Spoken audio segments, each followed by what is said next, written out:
Bonjour et bienvenue par ici, je suis Clémence. Si vous aimez les polars et la romance entre autres, et si vous aimez aussi un petit peu lire des contemporains, vous êtes au bon endroit. Donc je parle lecture de temps en temps par ici. Et aujourd'hui, c'est une vidéo pioche à lire. Alors pioche à lire, comme son nom l'indique, c'est pour aller piocher un petit peu des lectures. Donc tous les mois, j'aime bien me faire ces petites piles à lire, enfin, petites, grosses, dans lesquelles je vais piquer des idées, les envies du moment. En fait, j'aime bien faire un petit saut dans ma pile à lire. Pour ceux qui ont la référence, j'ai l'impression d'être Picsou quand il a un coup de cafard et qui va plonger dans son énorme, c'est même pas un coffre-fort, c'est une grotte avec plein de pièces d'or. Eh bien, j'ai l'impression de faire un peu la même chose quand je fais mes pioches à lire. Je découvre mon trésor et j'en sors des petites pièces par-ci par-là. Voilà, donc là j'en ai plein. Ce n'est pas dit que je lise tout, même si c'est quasiment sûr que je lise pas tout. Ça se trouve, je vais lire des livres que je n'ai pas mis dans la pioche à lire parce que je fais aussi selon mes envies. Au mois de juillet, il y a des livres que j'avais prévus, enfin en tout cas dont j'avais envie de lire, mais je n'ai pas pu les caser. Eh ben, certains je les ai reportés ce mois-ci et puis d'autres seront reportés un jour, tout simplement. Voilà, j'espère que vous, de votre côté, vous allez bien, que votre été se passe bien, que vous faites de bonnes lectures et que vous passerez un bon moment avec moi. C'est parti. Alors je les prends comme ça vient un petit peu parce que c'est le bazar. Je vais tenter de caser La femme du médecin de chez Mera Édition. Donc c'est un roman que j'ai eu en service presse où j'ai reçu un petit moment déjà. En juin.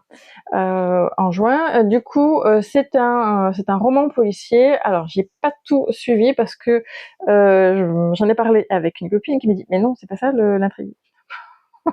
Donc, j'avais un peu mal compris.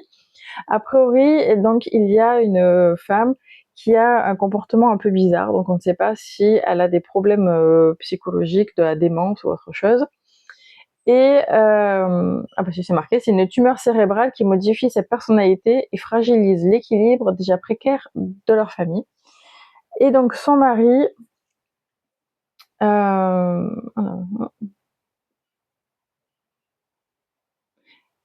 et son mari en fait va pour pouvoir tenir le choc, il va beaucoup être avec ses amis qui sont médecins. Et la femme de ce médecin va être découverte morte. Donc on va essayer de savoir, j'imagine, si c'est le couple ou si la dame avec la tumeur cérébrale a un lien avec le décès de la femme du médecin. Bah, moi ça m'intrigue, je trouve ça assez original. Donc c'est plutôt sympa. Alors celui-là on va essayer de le sortir ce mois-ci. Je vois cette place, bon, on va en trouver. Ensuite, là ça fait un petit moment que je l'ai et j'en ai envie. C'est Abyss, ça c'est le tome 1, on voit pas trop. De C.S. Quill. En fait, c'est une auteure que j'aime beaucoup. J'ai adoré sa saga C.S. Quill, sa saga C.S. Quill. Tout va bien. Sa saga Campus Driver. J'ai adoré Fan Squad également. J'en ai lu un autre qui n'avait absolument rien à voir, qui n'était pas drôle, qui était plutôt, on va dire, dans les prémices de la dark romance à l'époque, que j'avais bien aimé. Et là, je l'attendais parce que ça fait peut-être 2 ans, je crois qu'il est sorti en brochet, et j'attendais la sortie poche pour pouvoir me le prendre parce que je suis team poche. Non, j'ai l'impression que ça faisait 2 ans, mais non, il y a marqué 2025. Bon, bref. Donc on se retrouve dans une romance, c'est une duologie, et si j'ai bien compris, ça va être dans le monde des pirates. Alors ce n'est a priori pas du tout de la fantasy, c'est vraiment de la romance contemporaine. Il va y avoir des histoires de vol. Alors en fait, tout le monde dit, j'ai entendu plein de personnes dire pirate, mais en fait, quand je lis la 4e de couverture, je n'ai pas vu ce mot. Il n'y a même pas. Je suis en train de regarder si même on parle d'un bateau, parce que normalement un pirate c'est dans un bateau. Euh, oui, elle a marqué, elle navigue dans l'ombre, mais bon, c'est pas naviguer avec un bateau. c'est une façon de parler. Euh, En fait, c'est pas mentionné, hein. Donc, je vous dis pirate, mais ça se trouve, voilà, je vous répète ce que j'ai entendu, mais ça se trouve, ça n'a rien à voir. Parce qu'a priori, c'est plutôt dans un monde de vol où Joséphine est excelle dans l'art du vol, et en fait elle va vouloir s'attaquer à un plus gros poisson qu'elle, et en fait le gars il lui met un ultimatum pour voler une pièce rarissime. Voilà, donc moi en tout cas le résumé me donne bien envie. C'est vrai quand même que la couverture fait fantasy, c'est pour ça qu'au tout début quand il est sorti, j'ai dit bon bah celui-là je l'achète pas, ça fait fantasy, mais en fait apparemment pas du tout, c'est la romance contemporaine. Si vous l'avez lu, bah je veux bien un peu plus de détails pour étoffer un petit peu ce que je dis, si c'est vraiment pirate ou ça m'a pas l'air, hein, mais bon, on sait pas. On continue dans la romance, un roman que j'ai juste commencé, mais je sais pas si je vais le finir en juillet. Ça s'appelle Tempt de Ariel Hera aux éditions Addictive. Alors c'est un roman qu'on a pris avec ma copine Liba quand on était à Créteil-en-Poche. On a régulièrement envie de se faire des lectures communes, et quand on est allé là-bas, c'est un de nos rendez-vous annuels où on se retrouve parce qu'on n'est pas du tout voisines, donc c'est notre petit moment à nous, et on aime bien, on s'est dit tiens on va se trouver un livre à lire ensemble. Bon, on avait le R.J. Laurie qu'on a lu il y a pas longtemps, et dans ma prochaine vidéo qui sera, je pense, un avis lecture, je vous en parlerai. Mais en tout cas, on avait envie de se lancer dans celui-ci, et ça se passe dans le monde du poker, dans un casino. A priori, il y a une nana qui travaille là-bas et qui aurait visiblement des problèmes parce qu'il va y avoir une enquête. Son garde du corps donc l'aider dans cette enquête, mais surtout en fait pour pouvoir avoir la mainmise, enfin pour avoir les rênes. Normalement, elle devrait récupérer les rênes de ce casino, sauf qu'il y a une clause dans le testament de son père qui dit qu'il doit être absolument marié pour pouvoir récupérer les rênes du casino. Donc il va avoir ce qu'on appelle, alors, si je ne me trompe pas, un fake dating, où elle va se marier avec son garde du corps, et apparemment il y a une petite enquête, elle a des menaces de mort ou quelque chose comme ça, donc ça va être une petite enquête, des petits trucs à suspense, et une romance, donc fake dating. C'est un beau bébé en fait il fait plus gros que ce qu'il en a l'air parce qu'il fait même pas 500 pages. Donc voilà, et j'ai lu juste ça. J'en suis page 28, voilà, je suis pas allée bien loin. C'est plutôt sympa. Alors ça me fait penser le début à une série télé que je regardais quand j'étais ado, mais j'arrive pas à me souvenir comment elle s'appelle. Ça me tourne depuis 1 heure dans la tête, et quand je vais finir la vidéo, ça va me revenir. Voilà. Je me souviens plus, alors si ça vous passe, vous êtes de la même génération que moi, il y avait une série sur... oui, c'est les casinos, je crois, ou les hôtels de luxe peut-être. Non, je me revois qui jouent. Et donc en fait, on a tous les gens qui... Enfin, les gens de ce casino, on les voit dans chaque épisode, où on a une nana qui doit s'occuper, je sais pas, je dis de bêtises, des VIP. Il y a un gars qui s'occupe plutôt de tout ce qui est technique, parce que les clients veulent des choses un petit peu improbables. Des fois il se passe des enquêtes, des fois il y a tromperie du mari ou de la femme.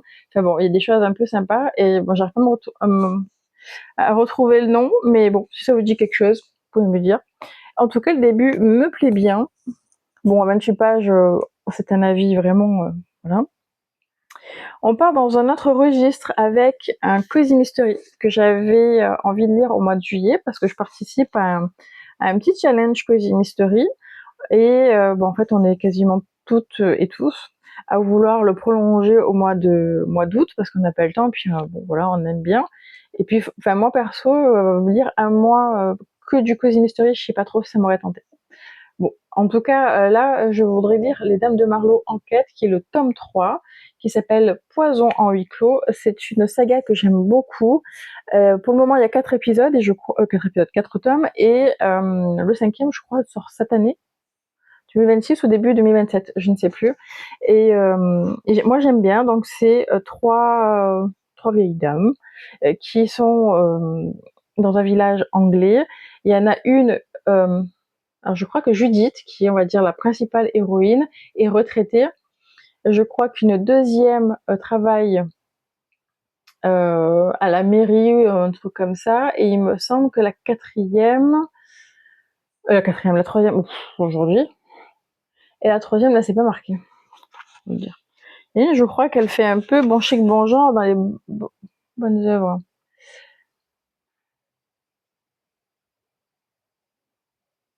Donc, il y en a une qui est femme du Vicaire, et il y en a une qui est, ok, donc Judith qui est retraitée, mais qui faisait des grilles de mots croisés dans un journal, et la dernière, elle est promeneuse de chiens à Marlowe.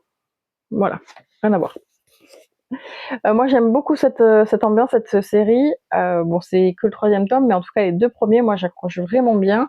En plus, il y a des grilles de mots croisés si vous voulez vous amuser un peu. Mais ce qui est intéressant dans ces mots croisés, si je les retrouve, c'est qu'en général, c'est relié au livre. Donc, en fait, grâce à ça, on peut grappiller quelques indices, ou en tout cas, mettre au clair certains indices. S'il y en a qui nous ont pas tilté, bah, grâce à ça, on peut y penser. Donc, bon, moi, j'aime bien le principe. Voilà. Un autre Cozy Mystery que j'avais prévu de lire au mois de juillet, mais qui sera au mois d'août, c'est pas bien grave. Je l'ai reçu en service presse de la part de l'auteur Les Murs Pourpres de Quimper, de Alain Le Guyadé. Je sais pas si je prononce le Guyader ou le Guyader, mais je pense que c'est Guyader. Aux éditions Alain Barguin. En fait, j'avais reçu le tome 1 grâce à la masse critique Babelio, et ça avait été une super réussite, une super découverte. Et quand j'avais fait mon avis, l'auteur était plutôt content que je sois contente. Voilà. Et il a eu envie de m'envoyer son tome 2, donc ça me fait bien plaisir. Donc alors je trouvais que le tome 1 c'était pas vraiment un cozy mystery. Moi j'appelle ça un cozy murder, dans le sens où c'est pas les normes, on va dire le stéréotype d'un cozy mystery, mais quand même il y a des choses qui s'assimilent, mais il y a quand même une enquête, et celui qui menait l'enquête c'était un ancien flic à la retraite. Donc voilà, enfin moi j'appelle ça cozy murder, mais bon, on classe là où on veut le classer. Et donc là je pense que c'est toujours le même qui va mener l'enquête, qui est Samson, un ex-flic vivant à Quimper. Voilà. Et là, je ne sais pas trop de quoi ça parle. Dans les murs Alors, pour prêter les murs d'une chapelle criblée de balles en 1944, et pourpre étaient ceux d'une école de Quimper en 1977. Pourpres sont aujourd'hui les murs d'un pensionnat et ceux d'un manoir du nord de Combrit, où les soirées sont discrètes et les attitudes libertines. Pourpres aussi sont les flots qui bouillonnent sous les passerelles de l'Odé et des labos où le secret d'où sortent les produits dealés en Finistère. À la demande d'une proviseure accablée par la brutalité de ses élèves, Samson le reste se replonge dans un univers de violence, témoin d'un passé qu'il a fui. Il entraînera dans son sillage Scipion du lycée du Mont Frugy, égaré comme lui entre les tourments du passé et les angoisses du présent. Ok. Donc j'ai l'impression qu'il y aura une alternance entre peut-être à l'époque de la guerre et aujourd'hui. Eh ben je vous en dirai des nouvelles bientôt. Voilà. Je vais reprendre, parce que je l'ai commencé, le 3e tome de Off Campus The Score. Donc oui, je me suis fait totalement happer par la série. Bon, voilà, je suis faible et puis j'aime bien. Voilà, j'assume complètement. Si j'arrêtais de trembler, ça serait pas mal aussi. Et donc du coup, j'ai voulu lire cette saga sur format papier. Je n'ai pas lu le tome 1 parce que clairement la série, je pense qu'elle dit beaucoup de choses, donc je me sentais pas de lire le tome 1. J'ai lu le tome 2 que j'ai beaucoup aimé, que j'ai lu vraiment d'une traite, c'était vraiment bien, je me suis retrouvée dans l'univers.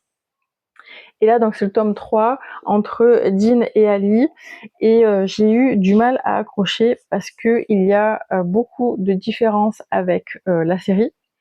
Et en fait, moi, je suis restée dans l'univers de la série, parce que je l'ai regardé en premier. Et donc, en fait, j'ai été un peu perturbée parce que certains éléments n'y sont pas. Ou alors, certains éléments, beaucoup même d'éléments sont identiques au livre et dans la série, mais pas au bon endroit, et pas c'est pas la même chose. C'est-à-dire que par exemple, à un moment donné, je spoil pas, vous inquiétez pas, il y a une soirée avec des chansons. Il parle par, on va dire, chansons interposées. Les chansons existent dans le livre, mais pas du tout dans les mêmes circonstances. Voilà. Mais il y a beaucoup de choses qui se passent comme ça, où vraiment ils ont pris ceux qui ont réécrit la série ont pris des petits éléments pour en faire vraiment toute autre chose. Donc quand j'ai commencé à lire ça, eh ben, je n'avais pas du tout l'impression de retrouver les personnages que j'avais appréciés dans la série. Et le tome 2, je n'ai pas eu ce sentiment parce que absolument rien dans la série ne parle du tome 2.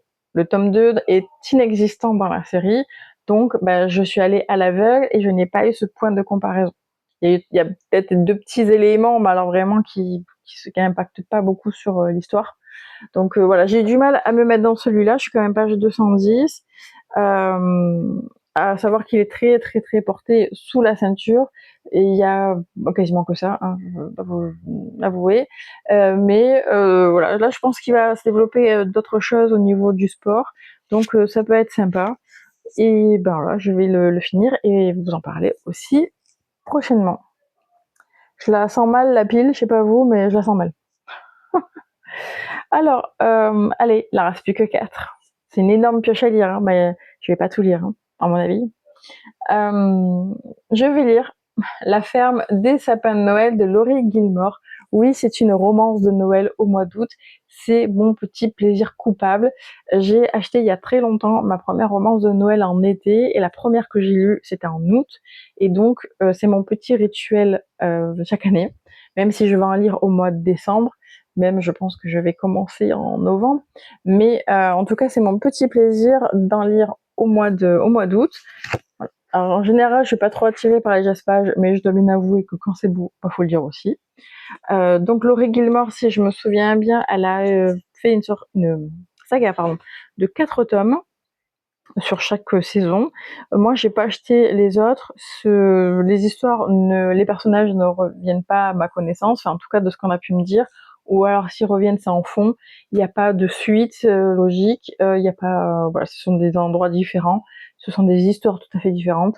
Donc, pour moi, c'est une saga parce que elle fait la même chose, le même schéma narratif dans des saisons différentes, mais en soi, ben, pour moi, il n'y a pas de série, il n'y a pas de lien entre chacune. Si je ne dis pas de bêtises, parce que je n'ai pas lu le reste. Voilà, donc une histoire de sapin, un homme et une femme qui se retrouvent, je suppose, dans un chalet perdu. Non, c'est pas ça. Kira qui déteste Noël, lui qui adore Noël mais qui est un Grinch. Et il y a une histoire de sapin puisque ah oui, et qui est donc elle, Kira, qui déteste Noël, mais elle vient quand même d'acheter une ferme de sapins de Noël. Et lui, qui s'appelle Bennett, est venu à Dream Harbor pour fuir le tumulte de sa vie et son irrésistible besoin de tout réparer.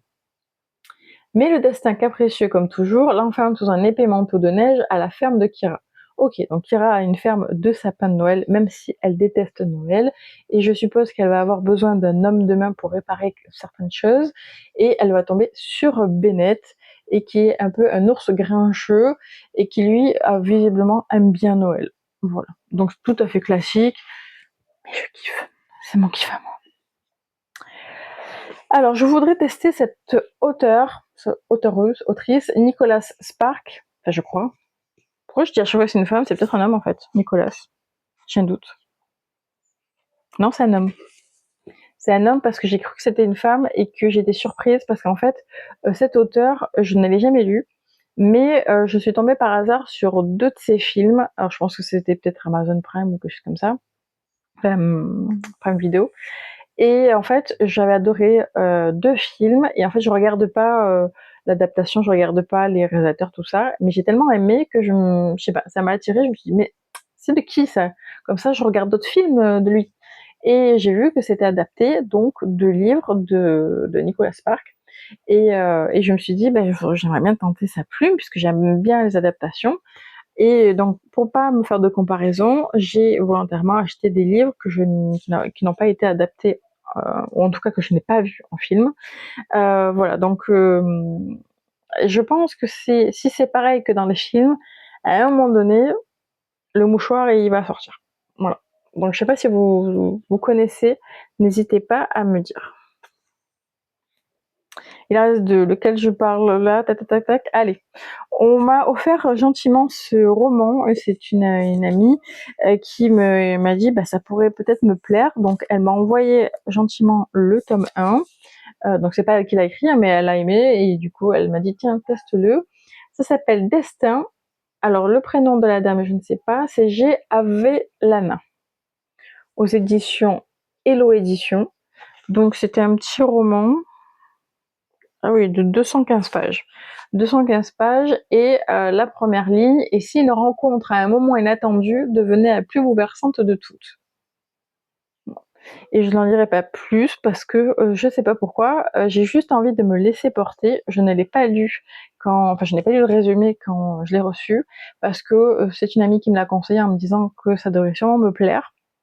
Et j'ai juste envie de découvrir et de suivre si elle a eu raison ou pas. Voilà.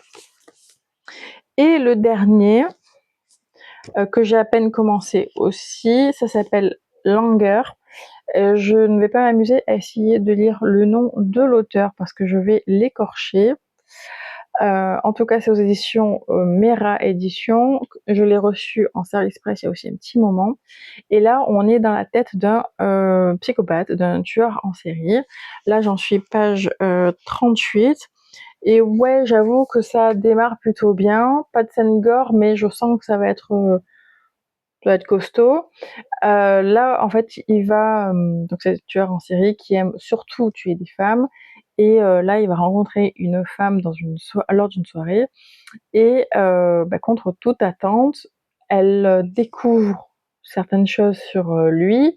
Et au lieu d'être effrayée comme la plupart d'entre nous, eh ben, elle est plutôt attirée, ou en tout cas curieuse. En tout cas, il y a quelque chose qui l'attire, mais j'ai l'impression qu'il y a plus que un problème de psychopathe. J'ai l'impression que c'est vraiment, elle cherche un but précis. Donc celui-là, je pense qu'il va être bien gore et bon, on va voir, mais en tout cas, l'écriture et l'atmosphère me plaît beaucoup. Et j'ai voulu le prendre sur l'abonnement Kindle parce que j'aime bien alterner. En fait, je me suis dit que si je pouvais le prendre la liseuse entre midi et deux au boulot, bah, ça m'éviterait de me trimballer ça. Et donc j'ai voulu juste commencer le début sur format Kindle. Et la surprise, c'est qu'il n'est pas au complet. En fait, le livre sur Kindle fait 525 pages, donc je me suis dit ok, c'est la pagination. Là, il y en a moins de 500, bon, ok, ça correspond. Et quand je voulais lire, je me suis rendu compte que ce n'est que les chapitres pairs. Voilà, j'ai le début, j'ai le chapitre 2, et après je passe au chapitre 4. Voilà, donc je l'ai enlevé, je l'ai remis. Je me suis dit c'est un problème quand je l'ai pris, il y a eu un problème de connexion. Et bien non, ça fait toujours pareil. Donc c'est un peu embêtant. Bon, j'ai le papier, donc je vais pas me plaindre. Mais j'aurais aimé, bon, ceux qui ont l'abonnement Kindle, qui se retrouvent avec un livre où il n'y a pas toutes les pages, voilà, vous êtes content d'avoir payé 10 balles par mois. Voilà. Et c'est tout. Et c'est tout, c'est déjà pas mal, j'ai envie de vous dire, hein. J'ai une pile voilà, qui va s'effondrer. Donc voilà, si vous en connaissez certains, n'hésitez pas à m'en parler, à me donner votre ressenti sur ces romans.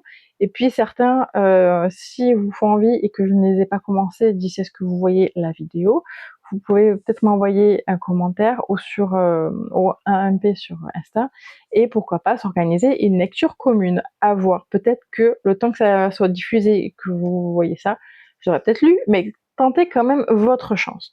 Voilà. Donc, je vous dis à bientôt. Je pense, alors je me fais pas trop de programme. Je verrai quand je vous sortirai une prochaine vidéo, peut-être dans une semaine ou deux, avec un avis lecture. J'ai quand même pas mal lu.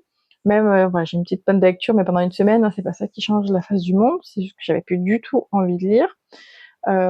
J'étais tellement touchée par un roman qu'après j'avais plus envie d'en toucher un autre. Voilà. Bon, ça, je vous en parle bientôt. Et puis, en attendant, je vous souhaite un beau mois d'août, de belles lectures, et portez-vous bien. Salut!